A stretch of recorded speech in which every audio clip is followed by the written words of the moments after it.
Di bawah terik matahari Makkah yang membakar kulit, hiduplah seorang bocah yatim bernama Zubair. Anak lelaki kecil ini tumbuh di bawah bayang-bayang bukit batu yang keras, sekeras didikan yang diberikan oleh ibunya sendiri, Syafiyah binti Abdul Muthalib. Tidak ada hari tanpa keringat dan air mata, sebab sang ibu menginginkan putranya memiliki mental layaknya baja yang ditempa berkali-kali dalam kobaran api. Pagi buta saat anak-anak lain masih terlelap dalam buayan mimpi, bocah ini sudah dipaksa memanggul beban berat atau berlatih ketangkasan yang menguras tenaga. Syafiyah tidak memberikan ruang bagi kemanjaan, karena bagi wanita cerdas ini, kasih sayang yang terlalu lunak hanya akan melahirkan jiwa-jiwa yang rapuh di masa depan. Setiap kali sang anak tampak goyah, tangan sang ibu justru semakin kokoh memberikan latihan yang lebih menantang. Suatu siang, jerit tangis bocah malang tersebut pecah hingga terdengar ke telinga Naufal bin Khuwailid, paman dari pihak ayah. Langkah kaki Naufal bergegas menuju sumber suara dengan amarah yang meluap, merasa tidak tega melihat keponakan sedarahnya diperlakukan dengan sangat keras. Di mata paman tersebut, Syafiyah bukanlah seorang ibu yang penyayang, melainkan seorang penguasa yang bertindak tanpa belas kasihan kepada darah dagingnya sendiri. Naufal langsung melontarkan protes keras, menuduh bahwa cara mendidik seperti itu adalah sebuah kekejaman yang melampaui batas kewajaran. Sang paman berargumen bahwa anak sekecil itu seharusnya diberikan belayan lembut dan kata-kata manis, bukan hukuman fisik yang melelahkan. Bagi Naufal, tindakan Syafiyah hanya akan merusak masa kecil sang bocah dan meninggalkan luka batin yang sulit untuk disembuhkan. Namun Syafiyah berdiri tegak dengan tatapan mata yang tajam, tidak sedikit pun merasa gentar menghadapi kemarahan lelaki di hadapannya. Wanita bangsawan ini menjawab dengan suara tenang, namun penuh wibawa, bahwa metode tersebut adalah cara terbaik untuk mencetak seorang pemimpin. Penjelasan yang keluar dari bibir Syafiyah menunjukkan bahwa setiap cambukan kedisiplinan adalah investasi agar kelak sang putra mampu berdiri tegak menghadapi badai kehidupan yang sesungguhnya. Aku menginginkan anakku menjadi tokoh masyarakat yang tangguh, bukan pengecut yang lari saat melihat pedang musuh, tegas sang ibu dengan penuh keyakinan. Kalimat ini menyiratkan bahwa kemudahan yang diberikan sekarang hanya akan menjadi beban di kemudian hari bagi sang anak. Syafiyah paham betul bahwa dunia luar sangatlah kejam dan hanya jiwa-jiwa yang terlatih yang sanggup bertahan tanpa harus mengemis belas kasihan orang lain. Mendengar jawaban yang begitu filosofis dan penuh tekad, Naufal bin Khuwailid hanya bisa terdiam meski hatinya masih menyimpan rasa tidak setuju.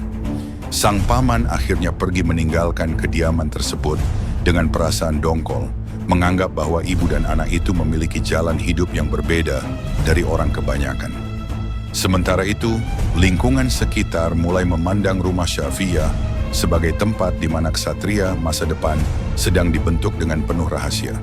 Zubair kecil kembali melanjutkan latihannya, meski sekujur tubuh terasa pegal dan air mata masih membekas di pipi. Bocah ini mulai menyadari bahwa ibunda tercinta sedang membangun benteng di dalam jiwanya. Sebuah pertahanan yang tidak akan bisa ditembus oleh rasa takut. Disiplin yang dirasakan saat ini perlahan berubah menjadi rasa hormat, menciptakan ikatan batin yang sangat kuat antara pendidik dan yang dididik.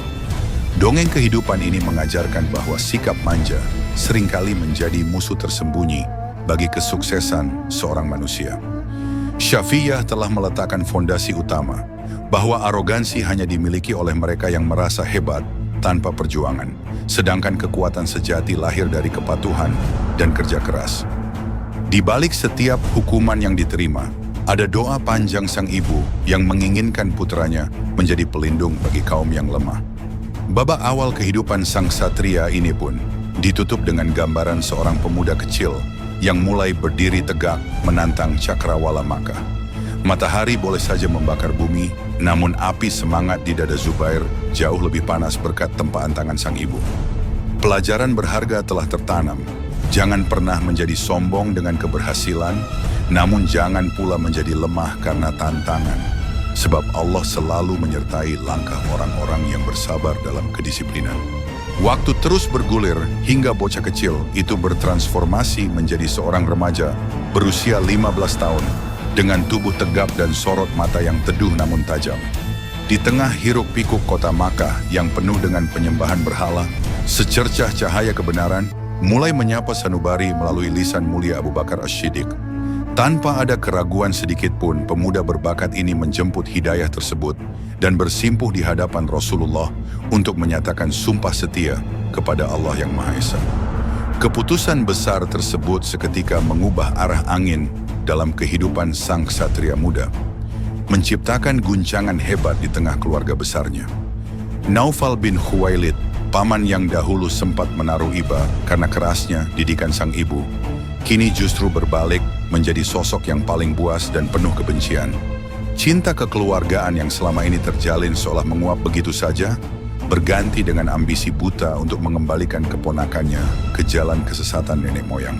Kekejaman dimulai saat Naufal menyeret sang pemuda ke sebuah ruangan pengap yang jauh dari jangkauan mata manusia. Tubuh remaja yang baru saja mengecap manisnya, iman itu dibungkus paksa menggunakan tikar dari anyaman kurma yang kasar hingga sulit untuk bergerak. Jeratan tali yang melilit sangat kencang membuat setiap helai napas menjadi sebuah perjuangan yang sangat berat dan menyakitkan di dalam kegelapan. Tidak berhenti di situ, sang paman menyulut api di sekeliling bungkusan tikar tersebut agar asap tebal masuk dan menusuk paru-paru sang remaja. Ruangan sempit itu pun berubah menjadi panggung penyiksaan yang menyesakan, di mana kepulan asap hitam memenuhi setiap sudut indera penciuman dan penglihatan. Rasa panas yang menjalar serta sesak yang kian menghimpit, seakan sedang menguji seberapa kuat fondasi iman yang baru saja dibangun di dalam hati. Di tengah siksaan yang tidak manusiawi itu, suara Naufal terdengar menggelegar memerintahkan agar agama Muhammad segera ditinggalkan. Sang paman menawarkan pembebasan dan kemewahan jika saja keponakannya mau kembali bersujud di hadapan patung-patung batu yang membisu.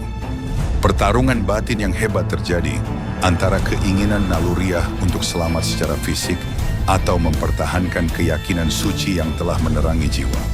Sungguh sebuah keajaiban yang sulit dinalar, bagaimana seorang remaja berusia belia mampu menunjukkan keteguhan yang melampaui batas kemampuan manusia dewasa. Meski nyawa seolah sudah berada di ujung kerongkongan, tidak ada satu pun kata makian atau dendam yang keluar dari lisan sang ksatria muda. Fokus utama hanya tertuju pada satu nama, Sang Khalik, yang memberikan kekuatan luar biasa untuk menahan segala perih yang menghunjam raga. Agama ini lebih aku cintai daripada nyawaku sendiri, dan aku tidak akan pernah kembali kepada kekufuran meski tubuh ini harus hangus terbakar. Demikian kalimat tegas yang membungkam amarah sang paman. Jawaban tersebut menjadi bukti nyata bahwa didikan keras sang ibu di masa kecil telah berhasil membentuk karakter yang mustahil untuk dipatahkan. Arogansi Naufal hancur seketika saat berhadapan dengan kerendahan hati seorang hamba yang benar-benar berserah diri kepada Allah. Naufal yang melihat keteguhan tersebut mulai merasa frustrasi dan bingung, karena penyiksaan paling berat sekalipun tidak sanggup melunturkan senyum ketenangan dari wajah sang remaja. Misteri tentang dari mana asal kekuatan raksasa di dalam tubuh yang sedang sesak itu terus membayangi pikiran sang paman hingga rasa lelah akhirnya menghampiri si penyiksa. Kebencian yang meluap-luap ternyata kalah telak oleh cinta yang tulus kepada kebenaran hakiki. Siksaan fisik tersebut berakhir dengan kegagalan total bagi pihak yang mencoba memadamkan cahaya iman dengan kekerasan. Tikar yang membungkus pun dilepaskan, meninggalkan jejak luka yang akan menjadi saksi abadi tentang sebuah kesetiaan yang tak tergoyahkan. Kejadian di dalam ruang sempit itu menjadi proklamasi bahwa kekuatan sejati tidak terletak pada siapa yang paling kuat menyiksa, melainkan pada siapa yang paling kokoh bertahan dalam kebenaran. Babak ini meninggalkan pesan mendalam bagi setiap jiwa bahwa ujian iman seringkali datang dari orang-orang terdekat yang bersikap arogan karena merasa paling benar. Namun selama keyakinan tetap terpaku pada janji Allah, maka ruang sempit yang penuh asap pun bisa menjadi taman kedamaian bagi jiwa yang merdeka. Cahaya yang telah masuk ke dalam hati Zubair kini semakin benderang, siap untuk menyinari medan perjuangan yang jauh lebih luas di masa mendatang. Suasana kota Makkah mendadak mencekam ketika sebuah kabar burung berembus kencang, melintasi ganggang sempit dan pasar yang ramai. Desas-desus mengerikan menyebutkan bahwa Rasulullah telah ditangkap secara licik oleh kaum kafir Quraisy dan nyawa baginda sedang berada dalam ancaman maut. Kabar tersebut bagaikan petir di siang bolong bagi telinga sang ksatria muda yang cintanya kepada sang nabi telah mendarah daging di dalam setiap hembusan napas. Tanpa menunggu komando atau mencari teman seperjuangan, tangan kekar itu langsung menyambar pedang yang tergantung di dinding rumah. Logam tajam tersebut ditarik keluar dari sarungnya dengan suara berdenting yang menandakan kesiapan untuk sebuah pertempuran hidup dan mati. Langkah kaki sang pemuda melesat cepat keluar rumah, menembus debu jalanan dengan satu tujuan tunggal, menyelamatkan sang kekasih Allah atau gugur bersamanya. Masyarakat Makkah menyaksikan sebuah pemandangan yang belum pernah terjadi sebelumnya, di mana seorang remaja berlari kencang sambil menghunus pedang di tengah kerumunan pasar yang sangat sensitif. Mata sang pemuda menatap lurus ke depan dengan keberanian yang tidak dibuat-buat, mengabaikan tatapan sinis dan ancaman dari para pemuka kaum Quraisy yang berada di sekelilingnya.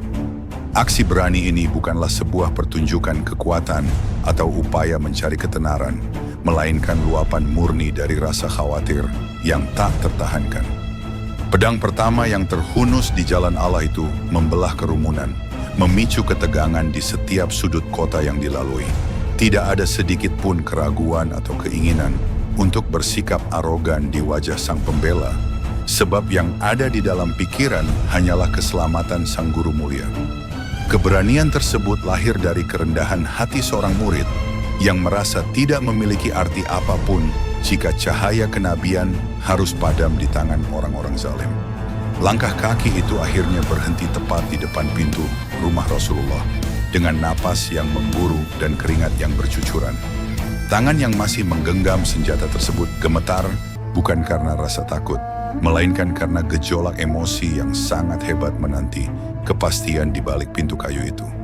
Jantung terasa berdegup kencang, seolah-olah waktu berhenti berputar saat jari jemari mulai mengetuk pintu dengan penuh pengharapan akan keselamatan sang nabi. Tiba-tiba, sebuah kejutan luar biasa terjadi ketika daun pintu perlahan terbuka dan menampakkan sosok mulia yang sangat dirindukan. Rasulullah berdiri tegak di ambang pintu dengan wajah yang bercahaya dan kondisi yang sangat sehat walafiat, jauh dari segala kabar duka yang sempat beredar di pasar. Pedang yang semula terangkat tinggi untuk membelas dendam seketika diturunkan, disertai helaan napas lega yang seolah mengangkat seluruh beban dari pundak sang pemuda. Rasulullah menatap lekat pada senjata tajam di tangan ksatria muda itu, lalu bertanya dengan penuh kelembutan tentang alasan di balik hunusan pedang tersebut. Dengan suara yang masih sedikit tersengal, sang murid menceritakan kabar penculikan yang didengarnya dan niat tulus untuk memerangi siapapun yang berani menyentuh seujung rambut sang nabi. Penjelasan itu disampaikan dengan kepala tertunduk, tanpa ada sedikit pun niat untuk memamerkan aksi heroik yang baru saja dilakukan di sepanjang jalan kota. Mendengar kejujuran dan ketulusan tersebut, sebuah senyuman indah mengembang di wajah Rasulullah, memancarkan kedamaian yang menyejukkan hati. Bukannya memberikan teguran atas aksi nekat yang bisa memicu perang besar di Makkah, baginda justru mengangkat tangan untuk memberikan keberkatan. Doa-doa suci meluncur dari lisan Nabi, memohon kepada Allah agar senantiasa memberkati keberanian sang pemuda serta pedang yang digunakannya untuk membela kebenaran. Momen haru ini menjadi titik balik penting yang menunjukkan bahwa keberanian sejati tidak memerlukan sorak-sorai penonton atau pengakuan dari dunia. Sang ksatria muda pulang dengan hati yang jauh lebih tenang, membawa bekal doa yang nilainya jauh lebih mahal daripada seluruh perhiasan yang ada di bumi. Kekuatan yang dimiliki kini bukan lagi sekadar otot dan tajamnya baja, melainkan restu ilahi yang akan senantiasa mengawal setiap langkah di masa depan. Babak ini mengajarkan kepada kita semua bahwa bergerak karena cinta akan menghasilkan kekuatan yang tulus tanpa noda kesombongan. Jangan pernah merasa hebat karena memiliki senjata atau kemampuan, sebab pelindung sejati hanyalah Allah yang menggerakkan hati untuk menolong sesama. Sang pembela setia kini telah siap menjadi perisai hidup bagi Rasulullah, membuktikan bahwa dedikasi tanpa arogansi adalah kunci utama menuju kemuliaan yang abadi. Gumpalan debu peperangan mulai menyelimuti ufuk Madinah, membawa aroma perjuangan yang semakin tajam saat ribuan pasukan musuh mengepung kota dari segala penjuru. Di tengah situasi genting perang Khandaq, muncul kabar pengkhianatan dari dalam benteng Bani Quraisyah yang sangat angker dan dijaga ketat oleh prajurit-prajurit bersenjata lengkap. Rasulullah menawarkan sebuah tugas yang sangat berbahaya, mencari kepastian informasi ke jantung pertahanan musuh, sebuah misi yang seolah-olah menjadi jalan buntu bagi siapapun yang berani melangkah ke sana. Tanpa menunggu hitungan ketiga, sang ksatria pilihan langsung memacu kudanya menembus kegelapan malam dengan keberanian yang tidak sanggup diukur oleh akal sehat manusia biasa. Sosok tangguh ini bergerak lincah layaknya bayangan, memanjat dinding benteng yang menjulang tinggi tanpa menimbulkan suara sedikit pun di tengah kesunyian. Penyusupan tunggal ini menjadi bukti nyata bahwa ketergantungan penuh kepada Allah mampu melumatkan rasa gentar terhadap tembok-tembok raksasa yang tampak mustahil untuk ditembus. Informasi berharga berhasil dikumpulkan dari balik garis pertahanan lawan, namun ujian kehebatan yang sesungguhnya terjadi saat badai pertempuran fisik pecah dengan dahsyatnya. Di padang pasir yang membara, berdirilah seorang tokoh musuh bernama Ubaidah bin Said yang merasa diri paling perkasa karena seluruh tubuhnya tertutup rapat oleh baju besi yang sangat tebal.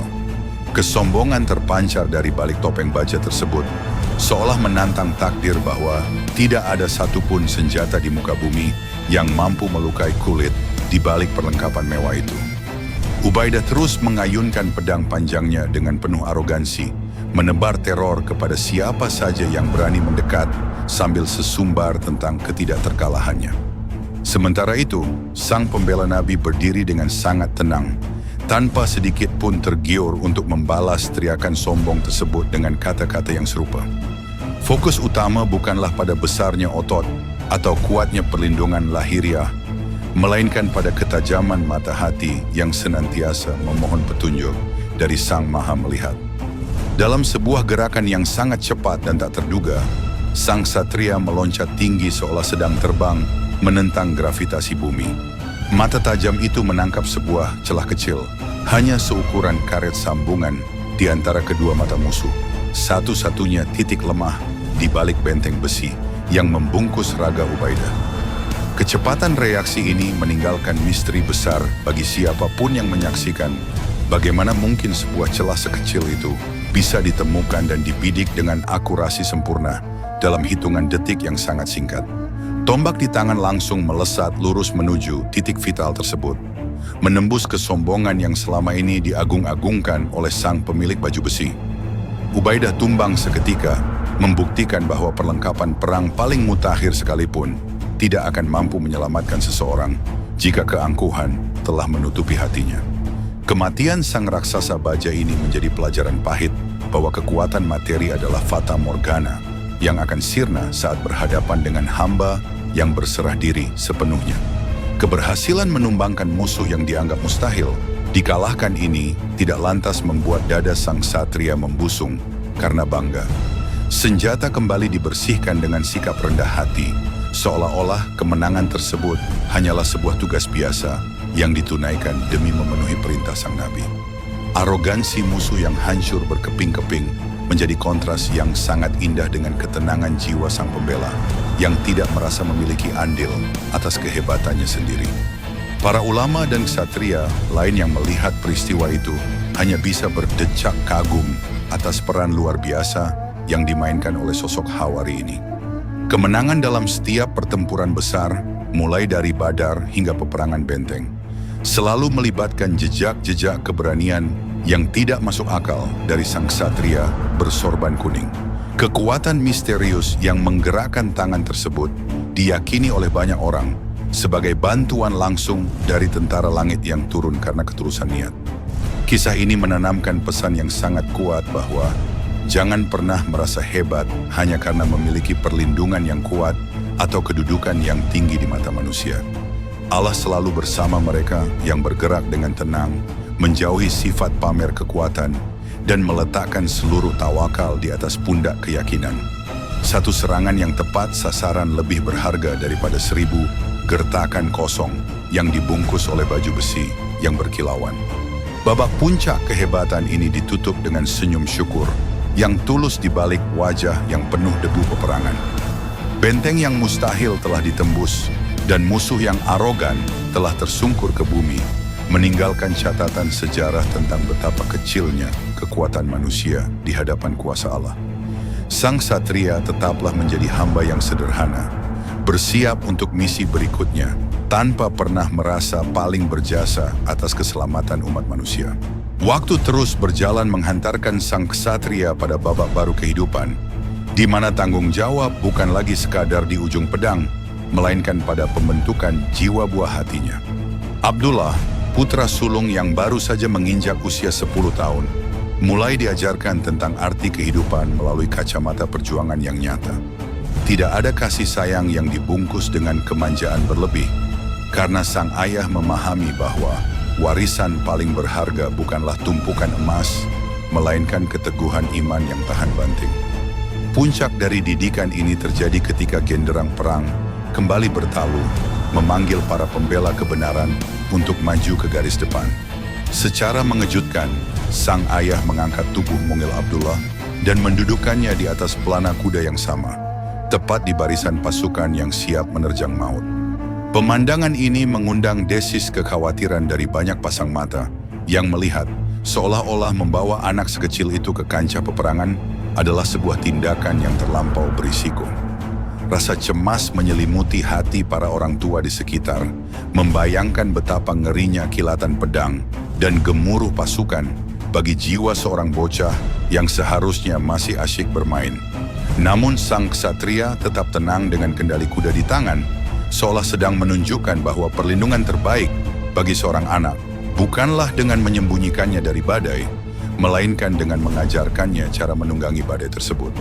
Keyakinan terpancar kuat bahwa pendidikan mental di medan yang sesungguhnya akan membentuk karakter yang mustahil didapatkan di dalam kamar yang nyaman. Saksikanlah wahai anakku, inilah jalan perjuangan di jalan Allah. Bisik sang ayah dengan nada yang penuh wibawa, namun menghujam ke dalam jiwa.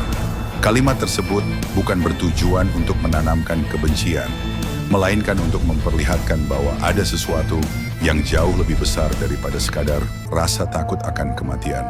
Abdullah kecil duduk tegak dengan tangan memegang erat baju zirah sang ayah, menyerap energi keberanian yang mengalir dari punggung lelaki tangguh di depannya. Di tengah hiruk pikuk serangan dan debu yang membumbung tinggi, sang bocah melihat dengan mata kepala sendiri bagaimana sang ayah menghalau setiap musuh tanpa sedikit pun menunjukkan arogansi. Setiap tebasan pedang dilakukan dengan zikir, dan setiap gerakan kuda dilakukan dengan penuh perhitungan demi membela harga diri agama. Pelajaran tentang kerendahan hati di tengah kekuatan raksasa tersaji secara langsung sebagai kurikulum terbaik dalam sekolah kehidupan yang bernama jihad. Konflik batin bagi siapapun yang menyaksikan adegan ini perlahan mencair berganti menjadi rasa takjub yang luar biasa. Ketakutan akan keselamatan fisik sang anak perlahan terkalahkan oleh pemahaman baru bahwa membiarkan anak tumbuh dalam ketidaktahuan akan perjuangan adalah bahaya yang lebih besar. Iman yang ditanamkan melalui pengalaman langsung ini menjadi akar yang sangat kuat, memastikan bahwa sang putra tidak akan pernah goyah oleh badai fitnah di masa depan. Kejutan besar dari pola asuh yang tampak ekstrim ini mulai menampakkan hasil saat Abdullah tumbuh menjadi pemuda yang ketegasannya menyerupai sang ayah, namun dengan kecerdasan yang sangat cemerlang. Kekuatan sang ksatria ternyata tidak berhenti pada otot dan ketangkasannya sendiri, melainkan pada kemampuannya mencetak generasi penerus yang jauh lebih tangguh. Estafet perjuangan berhasil diserahkan dengan sempurna, menciptakan sebuah dinasti keberanian yang akan selalu dikenang dalam sejarah emas umat manusia. Anak yang dahulu dibonceng di atas kuda itu kelak akan menjadi salah satu tokoh besar yang memimpin dengan keadilan dan keberanian yang tak tergoyahkan. Keberhasilan ini membuktikan bahwa mendidik anak dengan kedisiplinan dan nilai-nilai ketuhanan sejak dini adalah bentuk kasih sayang yang paling hakiki. Jangan pernah menganggap remeh kemampuan seorang anak untuk menyerap nilai-nilai luhur, karena mereka adalah cerminan dari apa yang diperjuangkan oleh orang tuanya. Kisah ini memberikan pesan mendalam bagi setiap orang tua agar tidak bersikap arogan dengan merasa mampu melindungi anak selamanya hanya dengan harta dan kenyamanan. Allah adalah sebaik-baik penjaga, dan tugas utama orang tua hanyalah mempersiapkan jiwa sang anak agar selalu bergantung kepada Sang Pencipta dalam kondisi apapun. Warisan iman yang diberikan melalui teladan nyata jauh lebih membekas daripada ribuan nasihat yang hanya keluar dari lisan tanpa tindakan.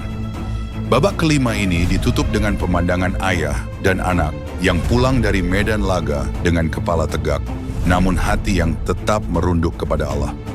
Persahabatan antara dua generasi ini terjalin bukan karena kesamaan hobi, melainkan karena kesamaan visi untuk menjadi hamba yang bermanfaat bagi dunia dan akhirat. Cahaya ksatria kini telah berpindah sebagian ke bahu sang putra, siap untuk menerangi zaman yang akan datang dengan api semangat yang sama. Matahari senja mulai meredup di ufuk padang pasir saat dua sahabat lama, dua ksatria besar pilihan langit, berdiri berhadapan di tengah kecamuk fitnah yang menyesakkan dada. Ali bin Abi Thalib melangkah mendekat, bukan untuk menghunus senjata, melainkan untuk membisikkan sebuah memori suci tentang sabda Rasulullah yang telah lama terkubur oleh hiruk-pikuk kesalahpahaman. Suara sang khalifah yang penuh getaran persaudaraan itu seketika menembus relung kalbu sang pembela setia, membukakan tabir kebenaran yang sempat tertutup oleh debu perselisihan antar saudara. Detik itu juga, seluruh semangat tempur yang membara mendadak padam, berganti dengan ketenangan jiwa yang luar biasa indah. Tanpa merasa malu karena harus berbalik arah, sang ksatria memilih untuk menanggalkan egonya dan mundur dari kancah peperangan demi menjaga kesucian darah kaum muslimin. Keputusan tersebut diambil dengan kepala tegak dan hati yang lapang, membuktikan bahwa kemenangan sejati bukanlah terletak pada tunduknya lawan di ujung pedang, melainkan pada tunduknya nafsu di hadapan kebenaran Allah. Langkah kaki sang ksatria menjauh dari medan laga menuju sebuah lembah yang sunyi untuk merebahkan kepenatan jiwa dan raga dalam sujud yang khusyuk. Di bawah naungan langit yang mulai bertabur bintang, tubuh yang penuh dengan bekas luka peperangan itu bersimpuh dengan sangat tenang, menyerahkan seluruh urusan kepada Sang Maha Mengatur. Syalat menjadi pelabuhan terakhir di mana hamba yang mulia ini meletakkan seluruh kelelahan hidupnya demi menjemput cinta kasih dari Sang Pencipta. Namun di tengah keheningan ibadah tersebut, sebuah pengkhianatan keji datang mengintai dari balik bayang-bayang kegelapan melalui tangan Ibnu Jurmuz. Sebuah tusukan pedang yang licik menghujam tubuh yang sedang bersujud, mengakhiri perjalanan panjang sang pembela Nabi di atas bumi ini secara tiba-tiba. Kematian datang menjemput bukan saat sedang beradu kekuatan, melainkan saat sedang berada dalam puncak kerendahan hati di hadapan Allah, sebuah akhir yang penuh dengan kemuliaan spiritual. Berita tentang wafatnya sang ksatria sampai ke telinga Ali bin Abi Thalib dengan rasa duka yang sangat mendalam, hingga tetesan air mata membasahi janggutnya. Sang khalifah segera mendatangi jenazah sahabatnya tersebut, mengangkat pedang yang selama ini dikenal sebagai pelindung Rasulullah dengan tangan yang gemetar karena haru. Logam yang telah banyak berjasa itu dicium dengan penuh hormat, seolah sedang memberikan penghormatan terakhir kepada pemiliknya yang telah pergi menuju keabadian. Demi Allah, inilah pedang yang telah berkali-kali menghilangkan kesedihan dari wajah Rasulullah, ucap sang khalifah di hadapan pasukan yang tertunduk lesu. Kesaksian ini menjadi mahkota indah yang menghiasi akhir hayat sang ksatria, menegaskan bahwa segala pengabdian tulus selama ini tidak akan pernah sia-sia di mata Allah. Pengkhianat yang merasa telah menang justru mendapatkan kabar duka bahwa api neraka telah menantinya, sementara sang syahid telah terbang menuju taman surga. Visualisasi kedamaian mulai terasa menyelimuti atmosfer cerita, seolah pintu-pintu langit terbuka lebar untuk menyambut kepulangan sang Hawari. Tidak ada lagi rasa perih akibat luka pedang, tidak ada lagi sesak asap dari siksaan masa lalu. Yang ada hanyalah cahaya benderang dan senyum kebahagiaan yang abadi. Janji-janji ilahi yang dahulu sering didengar dari lisan Nabi kini terpampang nyata di depan mata. menyambut jiwa yang telah selesai menunaikan tugasnya dengan sempurna. Wafatnya sang pembela Nabi dalam keadaan tenang dan bersahaja ini meninggalkan nama yang senantiasa harum di setiap lembar sejarah umat manusia. Beliau membuktikan bahwa orang yang tidak bersikap sombong dan berani mengakui kekeliruan akan selalu mendapatkan tempat tertinggi di sisi Tuhan. Kebahagiaan abadi yang diraih merupakan hasil dari benih-benih kesabaran yang ditanam sejak masa kecil di bawah didikan keras sang ibu dan tempaan ujian iman yang berat. Dongeng kehidupan sang ksatria berakhir dengan sebuah pesan penutup yang sangat menyentuh kalbu bagi setiap generasi yang mendengarnya. Janganlah pernah merasa arogan saat berada di puncak kekuatan, karena kemuliaan yang hakiki justru ditemukan saat seseorang mampu menundukkan diri di hadapan kebenaran. Allah selalu bersama mereka yang hatinya bersih dari ambisi pribadi dan yang hanya menginginkan keridaannya dalam setiap tarikan napas dan ayunan langkah. Kini sang ksatria telah benar-benar pulang ke pelukan damai, bergabung kembali bersama Rasulullah dan para sahabat tercinta di negeri yang tidak mengenal kesedihan. Warisan keberanian tanpa kesombongan yang ditinggalkannya akan terus menjadi suluh bagi kaum muda, inspirasi bagi para bapak, dan kebanggaan bagi setiap ibu. Kisah ini ditutup dengan kemenangan spiritual yang gilang gemilang, sebuah akhir bahagia bagi hamba yang setia membela kebenaran hingga akhir hayatnya.